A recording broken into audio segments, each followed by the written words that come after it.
words na ako per second. Ikaw, ni oo, wala ka pang sinasabi. Oh, sadya lang akong bored na isang gurang na daldalang ng daldal. Gusto lang kitang pinanonood. Masaya na ako sa ganun. Wala rin kasi magawa dito sa barko. Boring, kaya lagi kitang naiisip. Oh, anong binibilang mo dyan? Alam mo, yung una, naka 9 words ka, followed by 11. So, naka 20 words ka na. Congratulations! Grabe ka naman. Nabilang mo pa yon? Galing, ha? Gusto lang kitang pasayahin kahit na ang corny-corny naman ng mga jokes ko. Pero, Judy, kita na tayo. Lapit na rin akong bumaba ng barko. Diretso ako agad dyan. Ha? Seryoso? Oo naman. Saan man tayo umabot, seryoso talaga ako sa'yo. Judy, mahal na kita.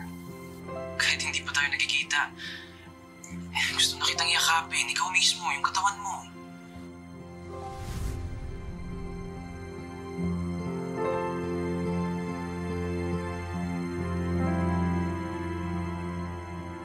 Judy?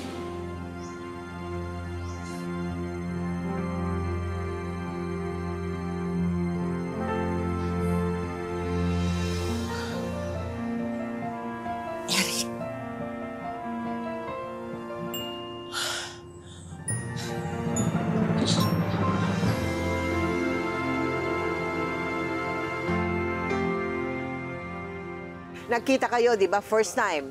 O, ano nangyari? How did that happen? Nagulat po ako sa kanya kasi hindi ko naman siya ganong kilala dahil iba po ang picture at personal. O, ano itsura niya? May mukha naman po, pogi naman. Anong feeling mo na ano? Okay, nakinilig po ako. Kinilig ka dahil may itsura. Opo. Bihira ka makakita ng ganito lalaki. Binata pa. Oo. Ako pang una naging girlfriend. Oo, wala pang sabit. Sa edad kong ito, aarte pa ba ako? So talagang tinuloy niyo yung pakikipagkita sa lalaki na yon, Nay? Akala ko ba hanggang video call lang kayo?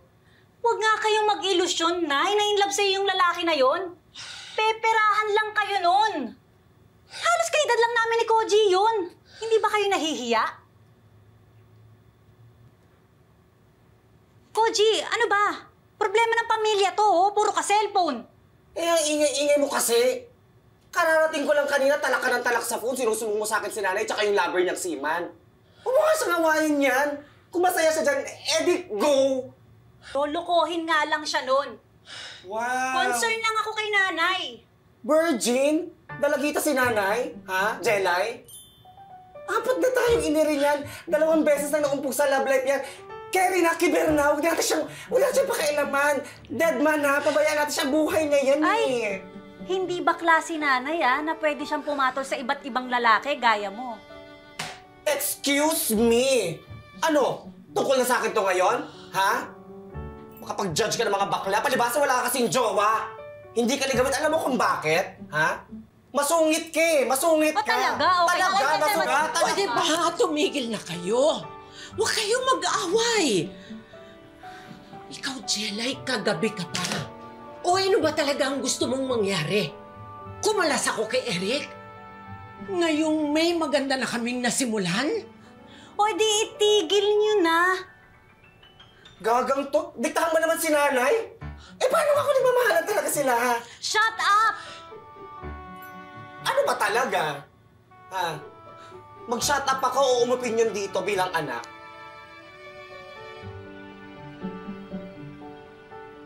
Eto lang yan, Jelay.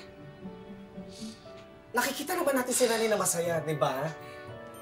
Kahit mag-ilusyon niya na forever sila ng boylet niya, ang importante, pamanakasan yung feelings nila. Gets mo ba? Hawag ka ng praning. Hindi ko gets.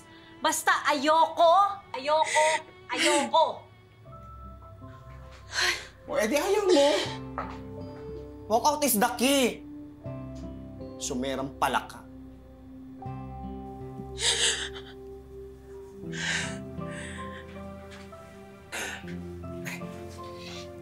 Okay lang yan. Okay lang yan. Love one day at a time. Ha?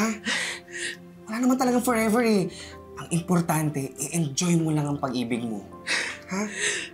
Nandito lang ako. Gets kita. Salamat.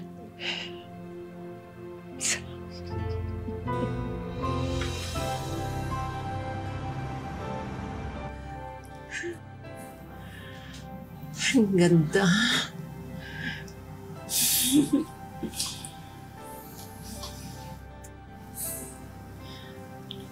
Pinasadya ko talaga yan para sa pinakamamahal ko. Salamat. Kaya lang, pag hindi na pala tayo nakaharap sa computer, halatang halata na yung laki ng agod ng edad nating dalawa. Ikaw naman, wala nang banggitan ng edad. Sa masayang usapan lang tayo. Ha? Katulad ng, Oh, ilang anak ang gusto mo? ikaw talaga? Eh kasi naman, ilang pikit na lang eh. Senior citizen na ako. Hindi na kita mabibigyan ng anak. Sarado na ang matris ko. Eh di, kung ganun, ako na lang magiging tatay ng mga anak. Eh, paano kang tatawaging tatay ng panganay ko? Eh, halos pagkaedad lang kayo. Basta, Judy. Ako, lagi mo akong napapasaya. Kumanda lalo ang buhay ko dahil sa'yo. At gusto ko na ikaw na ang makasama ko hanggang sa pagtanda.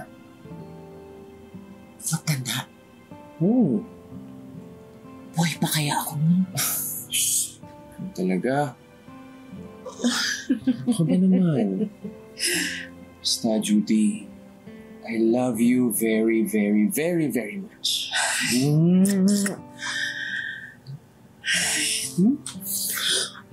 Uwata mo.